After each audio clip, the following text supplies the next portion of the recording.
যখনই বাহিরে দেখি বৃষ্টি পড়ে তখন ইচ্ছা হয় যে খিচুড়ি রান্না করি। খিচুড়ি রান্না করতে করতে তখন বৃষ্টি চলে যায় আর বৃষ্টির মধ্যে খিচুড়ি খাওয়া হয় না। এটা অলওয়েজই হয় আমার সাথে।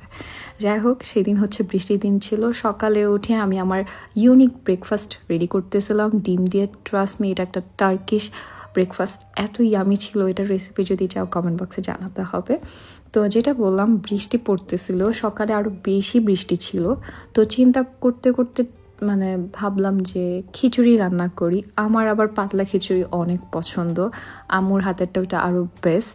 তারপর আমি চিন্তা করলাম যে আজকে টুকিটাকি রান্না বান্না আমিই করি, আম্মু তো সবসময়ই করে।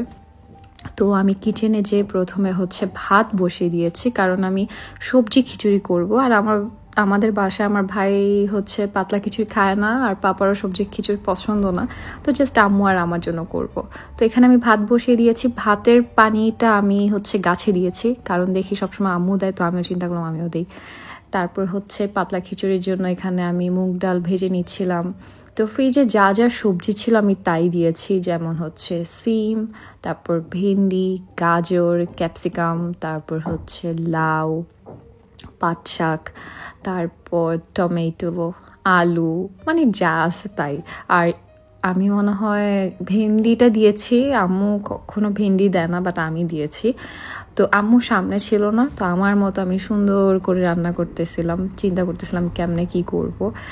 আর খিচুড়ি এমন একটা জিনিস, অল্প বানাতে গেলেও অনেকগুলো হয়ে যায়। আমি এবারও চিন্তা করছি একদম অল্প করে করব, কারণ আম্মু আর আমি খাবো, আর কেউই খাওয়াবে না।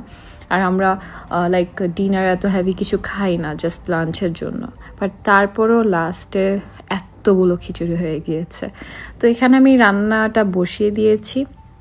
আমি এটা প্রপার ভিডিও করেছি, এখন তোমরা যদি বলো যে রেসিপি শেয়ার করো তাহলে আমি করব, বাট খিচুড়ির রেসিপি কী আর শেয়ার করবো, সবাই জানে। যাই হোক, এখানে আমার সবসময় একটু বাংলা রান্নাতে ভুল হয়ে যায়, সেটা হচ্ছে একটু লবণ বেশি হয়ে যায় বা একটু হলুদ বেশি হয়ে যায়। যেমন এই খিচুড়িতে একটু হলুদ বেশি হয়ে গেছে। তো আম্মু যখন পরে আসছে বলতেছে সবজি খিচুড়িতে হালকা হচ্ছে হলুদ দিতে হয়, বাট আমারটা বেশি হয়ে গেছে। যাই হোক, ইদানিং আমি লবণটা একটু কমায় দিই, আগে একটু বেশি দিয়ে দিতাম। আমি লবণ কখনো ব্যালেন্স করতে পারি না। তারপর দেখলাম ফ্রিজে বক্সে হচ্ছে ঝুড়া মাংস ছিল, গরুর মাংসের ঝুড়া ছিল, সেটা আমি দিয়ে দিছি। তাহলে এটার ফ্লেভারটা একটু ভালো আসবে। তারপর লাস্টে হচ্ছে আমি ঘি দিয়ে বাগার দিয়েছি। তো খিচুড়ি একদম এক পাতিল হয়েছে, এতগুলো এখন পর্যন্ত আছে। এটা আমি গতকালকে রান্না করছিলাম। আর ধনেপাতা দিয়ে তো ফিনিশিং দিতে হবে মাস্ট। তো খিচুড়ি শেষ, তার সাথে এখানে ডাল বসিয়ে দিয়েছিলাম, আমড়ার ডাল। যেহেতু মুরগি মাংস আম্মু রান্না করে রেখেছিল, তো ভাত আর ডাল পাপার জন্য ছিল, মাংস ওটা পাপা আর আমার ভাইয়ের জন্য ছিল, আর আমাদের জন্য খিচুড়ি। তারপর বেগুন ভেজে নিয়েছিলাম অল্প তেলে। তো এই তো সার্ভ করেছি হচ্ছে আম্মুর হাতের আমের আচার আর লেবু দিয়ে। তো ভেন্ডিটা মনে হয় পরে দেওয়ার কথা দরকার ছিল, কিন্তু আমি প্রথমে দিয়ে দিয়েছি। যাই হোক, তারপর আমি আর ভিডিও নিতে ভুলে গেছি।